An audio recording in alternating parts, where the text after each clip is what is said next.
question is on whether to favorably report the nomination. The clerk will call the roll. I'm sorry, I didn't. Did you wish to be recognized? Yes, could I please, Mr. Senator Chairman? Hawley, I'm sorry, I did not see you. That's all right. No, I just put my hand up just now.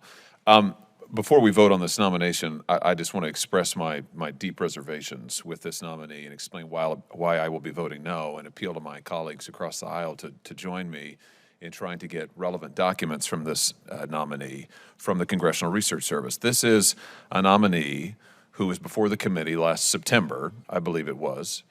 We have a pattern from this nominee of stonewalling this committee, misleading this committee, and now she's doing the same with, frankly, very disturbing whistleblower accusations that came to us at the end of last week. I'm sorry, I think it's been almost 2 weeks ago now. Let me just refresh here the record. In September of last year, when the nominee first came before the committee, Senator Portman asked her a series of questions about her statements made on Twitter.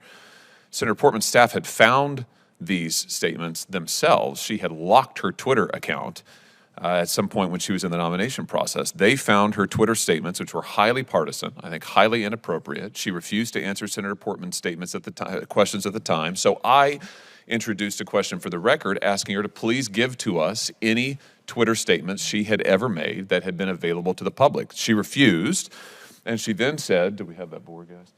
She then said the following in response to my question for the record. She said, my personal Twitter account is comprised of posts about my mystery novels, of which she's written several, events at the White House Historical Association, Pittsburgh sports teams, travels, and my dog. It was made private months ago before I was nominated as archivist. Now, we know from the Twitter post that Senator Portman found this is simply not true. It is not true that her posts are composed of comments about her mystery novels and so on and so forth. We know that they are composed of highly partisan statements. When I asked her about this, I gave her a chance to correct this testimony. She said she stood by it. I then asked her, I went post by post, where she criticizes former President Trump, where she criticizes members of the United States Senate, where she expresses highly partisan views, where she suggests that religious groups should not be able to put up religious symbols on federal property, which is, by the way, not in accordance with the Supreme Court case law. And in all of these, she then refused to answer my questions. Now listen, she's entitled to have her views. She can say whatever she wants, and she can say whatever she wants on Twitter. But what she cannot do is lie to this committee.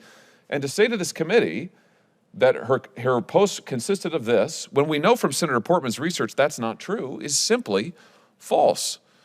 That's point number one. Thank you, Vijay. Point number two is after that testimony, a whistleblower, former employee of Dr. Shogan, came forward to my office. We have a normal whistleblower procedure. I'm sure you all do.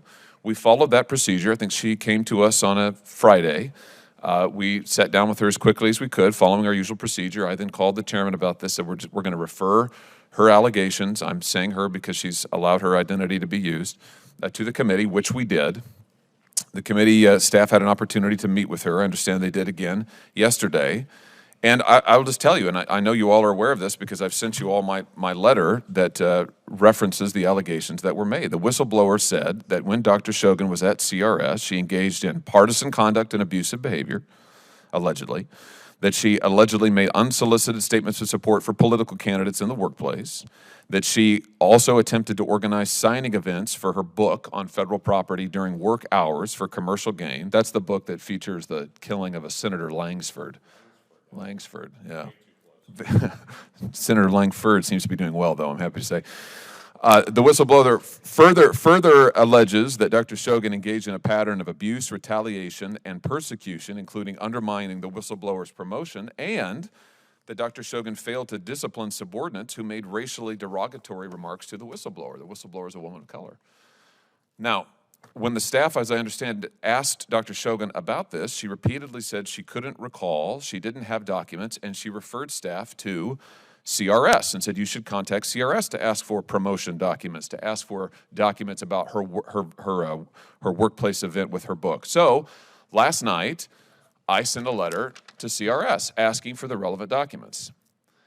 And all I would say, drawing to a close now, Mr. Chairman, what I would say is I would humbly suggest and request that we postpone a final vote on this nominee until we get these documents that Dr. Shogan referenced but said she didn't have, she couldn't get us, and repeatedly referred us to CRS. So I've asked for them from CRS. I think we should get them and look at them and do our due diligence on these whistleblower allegations. That's all I have. Thank you, Mr. Chairman.